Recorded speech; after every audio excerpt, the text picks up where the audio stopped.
Assalamualaikum warahmatullahi wabarakatuh. Ketemu lagi di channel Rahmat Matematika. Kali ini kita akan membahas statistika. Adapun kompetensi yang diharapkan dari siswa adalah menentukan dan menganalisa ukuran pemusatan data dan penyebaran data yang disajikan dalam bentuk tabel distribusi frekuensi dan histogram. Kemudian menyelesaikan masalah yang berkaitan dengan penyajian data, hasil pengukuran, dan pemecahan dalam tabel distribusi frekuensi dan histogram. Sebelum kita membahas lebih lanjut, terlebih dahulu kita ketahui apa itu statistika.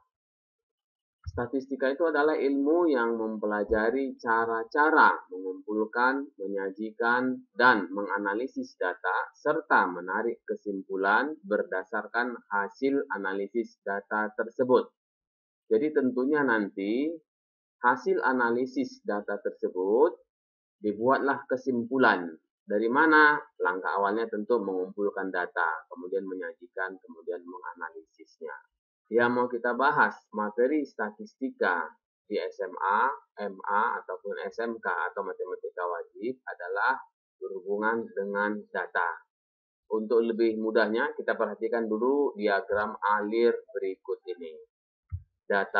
Dari data ini nanti kita membahas tentang penyajian data. Kemudian kita bahas tentang pemusatan data. Dan berikutnya penyebaran data. Pada pertemuan kali ini atau pada video kali ini kita akan membahas tentang penyajian data. Diagram alir penyajian data. Dari penyajian data nanti kita akan bahas tabel distribusi frekuensi. Kemudian kita bahas grafik. Grafik yang kita bahas ini nanti ada histogram, kemudian poligon frekuensi, dan yang terakhir OGIF. Di tahap awal ini kita akan bahas tentang tabel distribusi frekuensi. Perhatikan contoh satu berikut ini. Suatu penelitian dilakukan oleh pejabat dari Badan Koordinasi Penanaman Modal atau BKPM terhadap 100 perusahaan. Salah satu karakteristik yang diteliti adalah besarnya modal yang dimiliki perusahaan-perusahaan tersebut. Apabila X adalah modal dalam jutaan rupiah, maka nilai X adalah sebagai berikut. Jadi ini ada data 100 perusahaan tadi. Ini modalnya, artinya kalau dituliskan 75, maksudnya 75 juta. Kemudian kalau dituliskan misalnya 63, artinya modalnya ada 63 juta. Ini ada 100 perusahaan.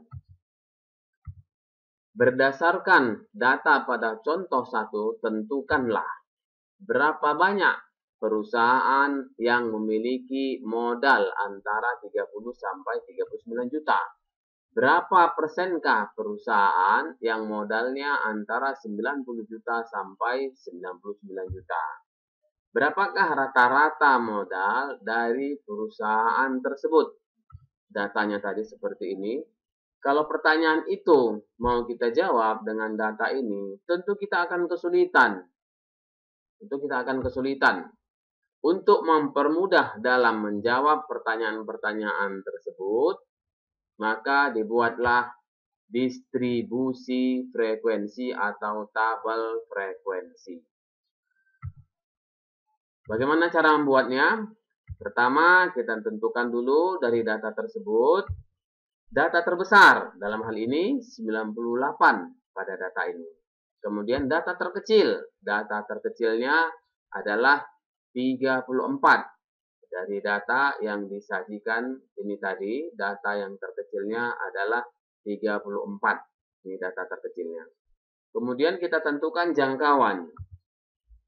Jangkauan itu data terbesar dikurang data terkecil. Tinggal kita kurangkan aja, 98 kurang 34 sama dengan 64. Jika banyak kelas 7, maka panjang kelas atau interval kelas tinggal kita bagikan tentunya 64 64 ini kita bagikan dengan 7.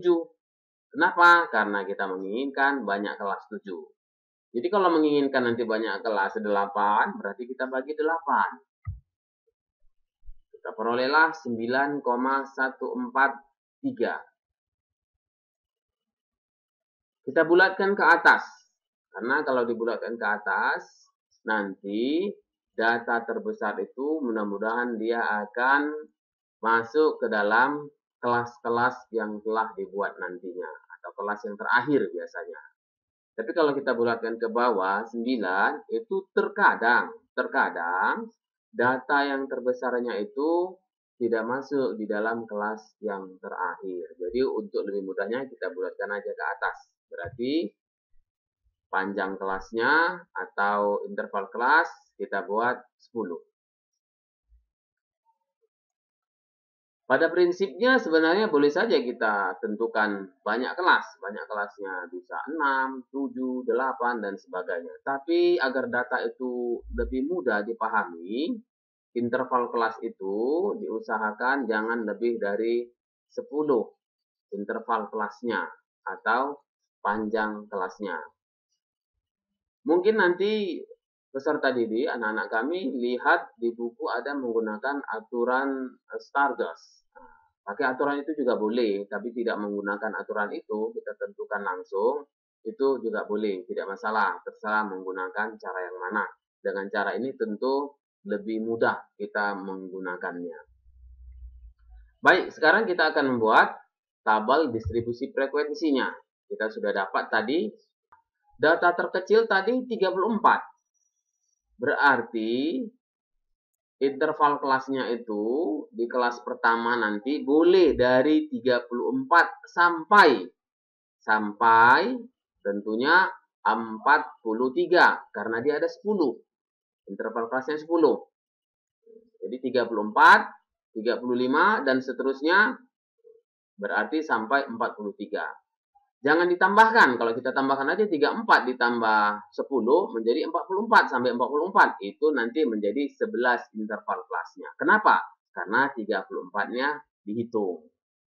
Tapi boleh juga kelas yang pertama itu bukan dari 34. Misalnya dari 33, dari 32, 31, atau 30. Lebih mudah membaca datanya itu tentu dari 30. 30 sampai nanti 39. Kemudian 40 sampai 49. Tentu data itu akan lebih mudah kita memahaminya.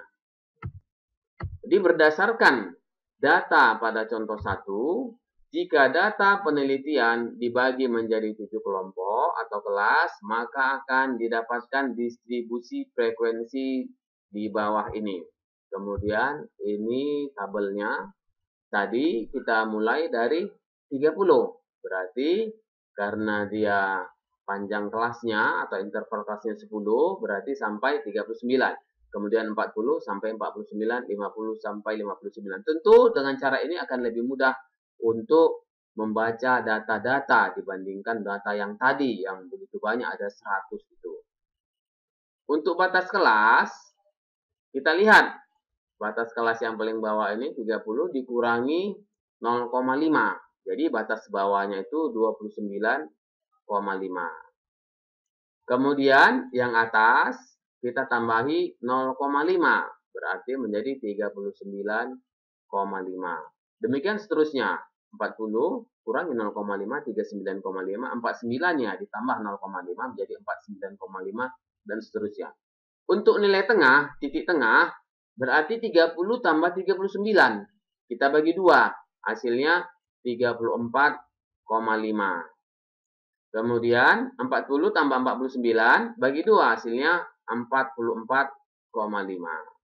Dari data ini sebenarnya kalau kita perhatikan 30 ini ditambah 4,5 berarti 40 ditambah 4,5 44,5. 50-nya tambah 4,5 berarti 54,5. Demikian seterusnya sampai nanti 90-nya tambah 4,5 94,5.